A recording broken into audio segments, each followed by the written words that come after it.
Hi വൂഴ്സ്, welcome to car Darwin. വാഹന സംബന്ധമായ എല്ലാ പുതിയ അപ്ഡേറ്റുകളും എല്ലാ പുതിയ ലോഞ്ചുകളും നമ്മൾ ഈ ചാനലിലൂടെ അറിയിക്കുന്നതായിരിക്കും. ഈ അപ്ഡേറ്റുകളും ലോഞ്ചുകളൊക്കെ മിസ്സായി പോകാതിരിക്കാമെങ്കിൽ ദയവായി ഇപ്പോൾ തന്നെ ചാനൽ സബ്സ്ക്രൈബ് ചെയ്യുക, ആ ബെല്ലൈക്കൺ കൂടി എനേബിൾ ചെയ്യുക.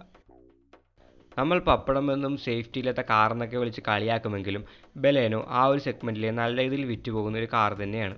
കാരണം അതിൻ്റെ എഞ്ചിൻ എന്നൊക്കെ പറയുന്നത് തന്നെ നല്ല റിലയബിളും വളരെയധികം മൈലേജ് തരുന്ന ഒരു എഞ്ചിനാണ്. പിന്നെ വണ്ടിക്ക് നല്ല കംഫോർട്ടാണ്. പിന്നെ വണ്ടിക്ക് നല്ല രീതിയിൽ റീസെയിൽ വാല്യൂ ഉണ്ട്. പിന്നെ മാരുതിയുടെ ആയതുകൊണ്ട് തന്നെ സർവീസിൻ്റെ കാര്യത്തിലും പാർട്സിൻ്റെ കാര്യത്തിലൊക്കെ ഒരു പേടിയും വേണ്ട. എവിടെ വേണമെങ്കിലും, ഇന്ത്യയിൽ എവിടെ വേണമെങ്കിലും, ഏത് മുക്കിലും മൂലയിലും സുസുക്കിയുടെ ഷോറൂമുകളും സർവീസ് സ്റ്റേഷനൊക്കെ അവൈലബിൾ ആണ്. അതുകൊണ്ടൊക്കെ തന്നെയാണ് ബലേനോയ്ക്ക് ഇത്രയധികം സെയിൽ വരുന്നതും പലരും ഈ ഒരു സെഗ്മെൻറ്റിലെ ബാക്കിയുള്ള വണ്ടികളൊന്നും നോക്കാതെ ബലേനോ തന്നെ ചൂസ് ചെയ്യുന്നതും. ഇറങ്ങിയിട്ട് കുറേ നാളായിട്ട് മാറ്റങ്ങളൊന്നും വരാതിരിക്കുന്ന ഒരു വണ്ടിയായിരുന്നു ബലേനോ. പക്ഷേ കുറച്ച് നാളായിട്ട് നമ്മൾ ഇൻ്റർനെറ്റിൽ സ്പൈ ഷോട്ടുകളായിട്ടും ഒരുപാട് വാർത്തകളിലൊക്കെ കാണിക്കുന്നുണ്ട് ബലേനോയ്ക്ക് പുതിയൊരു ഫേസ് ലിഫ്റ്റ് വരുന്നുണ്ടെന്ന്. ഈ ഒരു പുതിയ മോഡലിനെ കുറിച്ചും അതിൻ്റെ പല മാറ്റങ്ങളെക്കുറിച്ചും പുതിയ ഫീച്ചേഴ്സിനെ കുറിച്ചൊക്കെ ഒരുപാട് വാർത്തകളൊക്കെ അവൈലബിൾ ആണ്. പക്ഷേ ഇപ്പോൾ കമ്പനിയുടെ ഭാഗത്തു നിന്ന് തന്നെ ഒരു ടീച്ചർ വന്നിട്ടുണ്ട് പുതിയ ബലേനോനെ കുറിച്ച്. അതെന്താണെന്ന് വെച്ചാൽ അവരുടെ പുതിയ വണ്ടിയിൽ സെഗ്മെൻറ്റ് ഫസ്റ്റ് ആയിട്ട്, ഈ സെഗ്മെൻറ്റിൽ വേറെ ആരും കൊടുക്കാത്തൊരു ഫീച്ചറാണിത്. സെഗ്മെൻറ്റ് ഫസ്റ്റ് ആയിട്ട് ഹെഡ്സപ്പ് ഡിസ്പ്ലേ ഈ ഒരു ബലേനോയിൽ പുതിയ 2022 ബലേനോയിൽ വരാൻ പോകുന്നതെന്നാണ്. നമ്മൾ BMW കാറുകളിലൊക്കെ കണ്ടു ശീലിച്ചൊരു ഫീച്ചറാണ് ഈ ഹെഡ്സപ്പ് ഡിസ്പ്ലേ എന്ന് പറയുന്നത്. തന്നെയല്ല ഈ ബലേനോയിൽ കൊടുത്തിരിക്കുന്ന ആ ഒരു ഹെഡ്സപ്പ് ഡിസ്പ്ലേ ഡിസൈൻ ഏതാണ്ട് നമ്മുടെ മിനി കൂപ്പറിലുള്ള പോലത്തെ ആ ഒരു സെയിം ഡിസൈൻ തന്നെയാണ്. ഈ ഒരു ഹെഡ്സപ്പ് ഡിസ്പ്ലേ വന്നിരിക്കുന്നത് ഇൻസ്ട്രുമെൻറ്റ് ക്ലസ്റ്ററിൻ്റെ നേരെ പൊക്കത്തായിട്ട് ആ ഒരു ഡ്രൈവറിന് സ്ട്രെയിറ്റ് ആയിട്ട് തന്നെയാണ് വന്നിരിക്കുന്നത്. ഡ്രൈവർ നേരെ നോക്കുമ്പോൾ തന്നെ നമുക്ക് ആ ഒരു ഹെഡ്സപ്പ് ഡിസ്പ്ലേയിലെ വിവരങ്ങളൊക്കെ കാണാവുന്ന രീതിയിൽ ഡ്രൈവറിൻ്റെ ആ ഒരു സ്ട്രെയിറ്റ് ലൈനിൽ തന്നെ ഇൻസ്ട്രുമെൻറ്റ് ക്ലസ്റ്ററിൻ്റെ പൊക്കത്തായിട്ടാണ് അത് വെച്ചേക്കുന്നത്. ഇതിൻ്റെ ആ ഒരു ഹെഡ്സപ്പ് ഡിസ്പ്ലേയിൽ 2 ഗേജ് ഓപ്ഷൻസ് ഉണ്ടെന്നാണ് പറയുന്നത്. ഇതിൻ്റെ ആ ഹെഡ്സപ്പ് ഡിസ്പ്ലേയിൽ ഒരുപാട് വിവരങ്ങൾ കാണിക്കുമെന്നാണ് പറയുന്നത്. വണ്ടിയുടെ സ്പീഡ്, ക്ലോക്ക്, ഡ്രൈവ് മോഡ്, പിന്നെ ഹൊറിസോണ്ടലായിട്ടുള്ള ഗേജസ് ഒക്കെ ഉണ്ട്.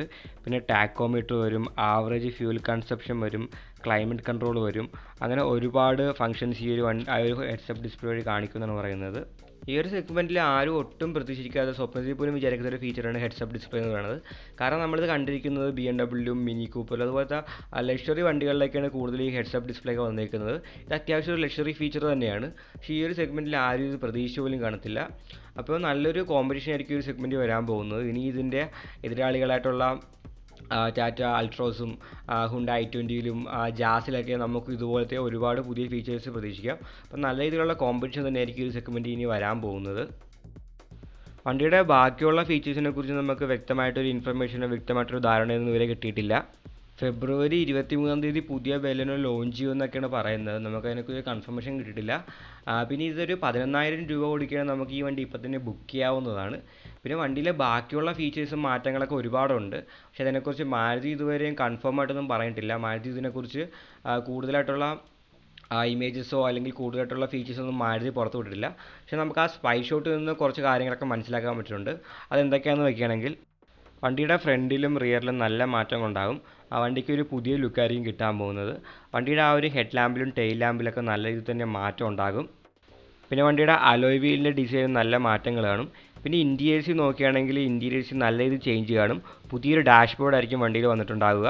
പിന്നെ ആ ഒരു ഇൻഫർടൈൻമെൻറ്റ് സിസ്റ്റത്തിൽ ഒരുപാട് അപ്ഡേഷനും പിന്നെ നേരത്തെക്കാളും ഇത്തിരി വലിയൊരു ഇൻഫർടൈൻമെൻറ്റ് സിസ്റ്റം ആയിരിക്കും ഈ പുതിയ വണ്ടിയിൽ വരാൻ പോകുന്നത്. പിന്നെ വണ്ടിയിൽ ആ എഞ്ചിന് മാറ്റമൊന്നും കാണത്തില്ല. ആ ഒരു 1.2 litre dual jet petrol engine തന്നെയായിരിക്കും. എഞ്ചിനിൽ ചെറിയ ചെറിയ അപ്ഡേഷൻസ് കാണും. എങ്കിലും ആ പഴയ എഞ്ചിൻ തന്നെയായിരിക്കും വണ്ടിയിൽ ഉണ്ടാകുക. 90 bhp വരെയായിരിക്കും വണ്ടിയുടെ മാക്സിമം പവർ എന്ന് പറയുന്നത്. പിന്നെ ഒരു 5 സ്പീഡ് ഗിയർ ബോക്സും ഒരു CVT വേർഷനും ഉണ്ടാകും. പിന്നെ ഈ ഒരു വണ്ടി ലോഞ്ച് ചെയ്ത് കഴിഞ്ഞ് ഉടനെ തന്നെ പുതിയൊരു CNG വേർഷനും കൂടെ കമ്പനി ലോഞ്ച് ചെയ്യാൻ സാധ്യതയുണ്ട്. വണ്ടിയുടെ ഇപ്പോൾ കറൻ്റ്ലി അവൈലബിൾ ആയിട്ടുള്ള ബലേനോയുടെ വിലയെന്ന് പറയുന്നത് ഏകദേശം 6.40 ലാക്ക് തൊട്ട് 9.66 ലാക്ക് വരെയാണ് എക്സ് ഷോറൂം പ്രൈസ് എന്ന് പറയുന്നത്. ഈ വീഡിയോ നിങ്ങൾക്ക് ഇഷ്ടപ്പെട്ടെങ്കിൽ ലൈക്ക് ചെയ്യുക, നിങ്ങളുടെ അഭിപ്രായങ്ങൾ കമൻറ്റുകളായി രേഖപ്പെടുത്തുക.